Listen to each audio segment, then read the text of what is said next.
अस्सलामुअलैकुम वरहमतुल्लाहि वबरकातुहू। प्यारे स्टूडेंट, गुज़श्ता दिनों की तरह आज भी अपनी किताब जान पहचान हिस्सा 2 जो सीबीएसई बोर्ड से मुंसलिक है, उसी किताब के चैप्टर आज हम पढ़ेंगे 18। अब तक हम लोगों ने चैप्टर 17 तक पढ़ा है। इसका एक्सप्लेन भी आपको दिया गया है, उसका वर्ड मीनिंग भी दिया गया है और साथ ही साथ आपको उस सवालों का जवाब भी दिया गया है। आज पढ़ेंगे इंशाअल्लाह हम चैप्टर 18, सबक नंबर 18। सबक का नाम होगा, आपके बुक में देखेंगे आप तो, काठ का घोड़ा। जी, काठ का घोड़ा एक चैप्टर का नाम है, सबक का नाम है। इसके अंदर क्या क्या चीज़ बताए गए हैं, हमें और आपको किस तरह किन चीज़ों को याद करना है ऑब्जेक्टिव टाइप से, और फिर इसके खुलासे और उसका जो मेन चीज़ है वो आपको इंशाल्लाह मैं बताऊंगा। तो सबसे पहले आप जानें कि आपके सबक का नाम है काठ का घोड़ा, और इसके लिखने वाले हैं जिसको हम उर्दू में मुसन्निफ कहते हैं, इंग्लिश में राइटर कहते हैं और हिंदी में उसको लेखक कहते हैं। जनाब रतन सिंह हैं। कौन है? रतन सिंह हैं, जिन्होंने इस सबक को लिखा है। किस सबक को? काठ का घोड़ा जो सबक है उसको उन्होंने लिखा है। कौन है? रतन सिंह है। अब रतन सिंह जी के बारे में जानना है कि ये कौन है, किस गांव में की जगह पैदा हुए, ये तमाम चीज़ें आपको जानना है, क्योंकि इम्तिहान में इसके अकॉर्डिंग क्वेश्चंस आते हैं। देखिए, जैसे आप देख पा रहे हैं कि रतन सिंह कस्बा दाऊद, रतन सिंह कस्बा दाऊद, तहसील नारवाल, ज़िला सियालकोट में पैदा हुए। जी स्टूडेंट, इनकी पैदाइश कहाँ हुई है? ज़िला सियालकोट में इनकी पैदाइश हुई है और गांव का नाम है तहसील नारवाल। गांव का नाम है तहसील नारवाल। ये इम्तिहान में आपसे पूछे जाएंगे क्वेश्चन। उसके बाद से एक मकामी स्कूल में मैट्रिक तक तालीम पाई। मकामी मीन्स आप उसी गांव में, उसी इलाके में, उसी शहर में जहां पैदा हुए थे वहीं उनकी तालीम हुई मैट्रिक तक, उसी को बोलते हैं मकामी। मकामी होते हैं आपके गांव हुआ या आपके इलाके में, यानी कि दूर दराज मैट्रिक के लिए नहीं गए। ठीक है। तकसीम वतन के बाद हिंदुस्तान चले आए, यानी हिंदुस्तान की जब तकसीम हो गई तो वहाँ से क्या चले गए? हिंदुस्तान पाकिस्तान का बंटवारा हुआ तो उस वक्त हिंदुस्तान में चले आए। ठीक है। 1962 में, जी स्टूडेंट इसको नोट कर लीजिएगा, 1962 में ऑल इंडिया रेडियो में प्रोग्राम एग्जीक्यूटिव की हैसियत से मुंसलिक हुए। उसमें वो मुलाजिम थे, खिदमत करते थे। उसके बाद अपनी मुलाजमत के दौरान उन्होंने बहुत सारी जगहों का यात्रा किया, यानी सफ़र किया।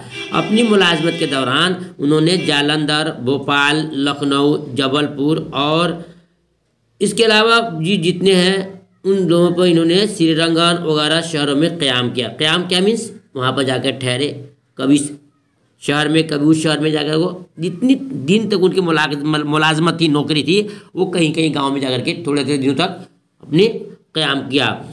उसके बाद फिर क्या, उन्हें शुरू से अफसाना नगारी का शौक़ था। जी स्टूडेंट, अब पूछ सकता है आपसे कि उनका ज़्यादा इंटरेस्टेड किस में था, शौक़ किस में था, तो आप बोलेंगे उनके ज़्यादा शौक़ अफसाना नगारी से था। किस में था? अफसाना नगारी से था।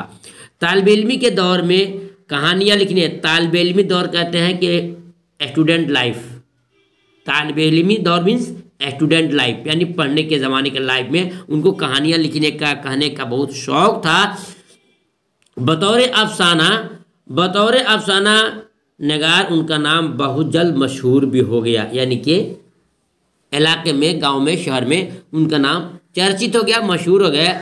उनकी पहली आवाज़, पिंजरे का, ये सब उनकी किताबें हैं। देखिए, पहली आवाज़, पिंजरे का आदमी, काठ का घोड़ा और पनाहगाह उनकी शायरी का क्या है? अफसानवी मजमूए हैं। यानी अफसाना एक होता है सिंगल पर्सन को, और अफसानवी मजमुआ कहते हैं जिसमें कई अफसानों को इकट्ठा किया गया, उनको अफसानवी मजमुए कहते हैं। जो पहली आवाज़, पिंजरे का आदमी, काठ का घोड़ा और पनाहगाह, ये 4 जो है अफसानवी मजमुए हैं। यानी इसमें बहुत सारे अफसानों को उन्होंने एकत्रित किया है, इकट्ठा किया है। और उनके 2 नाविल्ट भी हैं। नाविल्ट कैसे कहते हैं? छोटे छोटी जो चीज़ें लिखी जाती है उसको नाविल्ट बोलते हैं। ठीक है। और बड़ी कहानियों को हम नाविल बोलते हैं। उसमें कौन कौन से है? दर बदरी, यहाँ देख रहे हैं, एक उड़न खटोला और एक तवील सवानी नज़म हडबीती उर्दू और पंजाबी में शाये हुए हैं। गर्ज के इन्होंने हर भाषा को, हर ज़बान को इस्तेमाल किया है और उसमें उन्होंने नज़में और गज़लें और अफसाने लिखना शुरू किए थे। और एक वक़्त आया कि वो मुतरजिम की हैसियत से भी जाने जाते, मुतरजिम के मीन्स ट्रांसलेट की हैसियत से भी जाने जाते थे। बाहर क्या आपने इनके बारे में जाना अपने इस सबक के अंदर कि रतननाथ सिंह जो है कस्बा दाऊद तहसील नारवाल ज़िला सियालकोट में पैदा हुए और वो इलाके के स्कूल में मैट्रिक तक तालीम हासिल की। 1962 में ऑल इंडिया रेडियो में प्रोग्राम एग्जीक्यूटिव की हैसियत से मुंसलिक हुए यानी लगे और उन्होंने अपने मुलाजमत के दौरान बहुत सारे शहरों का मुल्कों का दौरा भी किया। ठीक है, बचपना से शुरू से ही उनको अफसर नगारी का शौक़ था और तालिब इल्म ही के ज़माने से वो कहानियाँ लिखना भी शुरू किए थे। और उनकी चंद किताबें हैं पहली आवाज़, पिंजरे का आदमी, काठ का घोड़ा और पनाहगाह उनके अफसाने मजमूए हैं। उनके अलावा उन्होंने बहुत सारी चीज़ों को लिखा और साथ साथ ये मुतरजिम की हैसियत से मशहूर थे, यानी कि क्या पता है उनको ट्रांसलेट यानी किसी चीज़ को किसी चीज़ में ट्रांसलेट करना इनको खास महारत हासिल था। जी स्टूडेंट आपने सुना, अब आइए आपको बताते हैं इस सबक का खुलासा क्या होगा, इस सबक का निचोड़ क्या होगा। सबक का खुलासा, उस वक़्त बंधु खान बेजान हो रहा था, बंधु खान बेजान हो रहा था, वह हिलजुल भी नहीं सकता था।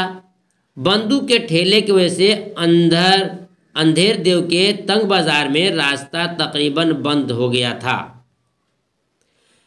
बंधु के ठेले के पीछे कारें, ट्रक, बसें, मोटरसाइकिल, स्कूटर वगैरह की एक लंबी कतार लगी हुई थी। उन्हीं के दरमियान तांगे और रिक्शे भी फंसे हुए थे।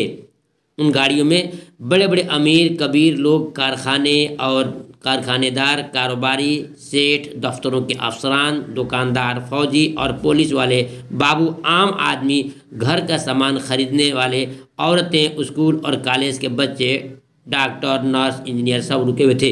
यानी काठ का घोड़ा मतलब कि अपने जो ठेला लेकर जा रहे थे तो ठेले में इस तरह मामला मतलब कि फंसा कि ठेला उनका न आगे जा रहा था और न पीछे जा रहा था, जिसकी वजह से तमाम लोगों की परेशानियां बढ़ गई थी। हर एक किस्म के लोग थे, हर एक कैटेगरी के लोग थे जो उसके वजह से रुके हुए थे और आगे बढ़ने का कोई रास्ता नज़र नहीं आ रहा था। यूं तो वजीर अपनी गाड़ी में बैठा बातें कर रहा था मगर बार बार घड़ी भी देखता जा रहा था। उसका गैर मुल्की वाफिद से मिलने का वक्त करीब आता जा रहा था। उसका ड्राइवर भी खासा परेशान हो रहा था। जो लोग वजीर से बातें कर रहे थे वह खुश थे कि उन्हें वजीर से इतनी देर बातें करने और अपने मसाल रखने का पूरा मौका मिल गया। इधर कारखानेदार और कारोबारी सेठ भी बार बार अपनी कारों की गद्दियों पर पहलू बदल रहे थे। उनकी निगाहों में लाखों का घाटा घूम रहा था। रेलवे ड्राइवर भी खासा परेशान था। वो अपनी साइकिल का एक अगला पहिया उठाकर पटक रहा था। उसे गाड़ी लेकर जाना था, वह लेट हो गया था। इधर एक फौजी बार बार अपनी मोटरसाइकिल का हॉर्न बजा रहा था। उसे डर था कि लेट होने पर कमांडर का अफसर भारी वजन लदवा कर रोड मार्च करवाएगा। लेकिन बंधु उन सब बातों से बेनियाज था।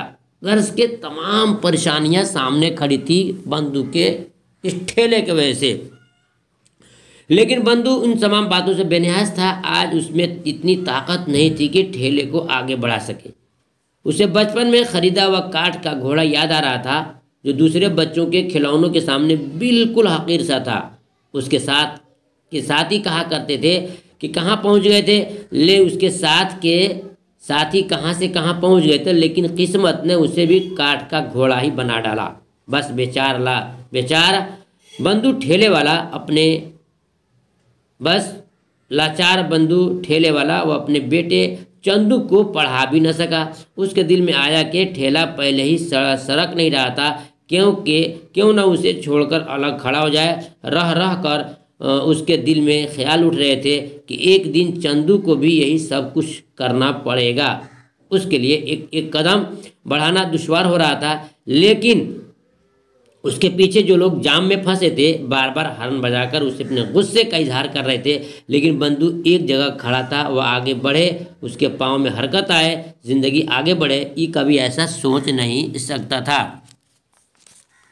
ये तमाम चीज़ें उसकी हो रही थी, उसके पाँव में हरकत आए, ज़िंदगी आगे बढ़े, लेकिन ऐसा हो नहीं रहा था। तो जी स्टूडेंट, ये आपके इस सबक का निचोड़ खुलासा है, यानी काठ के घोड़े का जो नाम लेकर के यहाँ पर चैप्टर बनाया गया है मतलब यह है कि इंसान की ज़िंदगी में अगर हरकत नहीं होगी तो खुद भी परेशान होगा और पीछे वाले को भी परेशान करके रखेगा।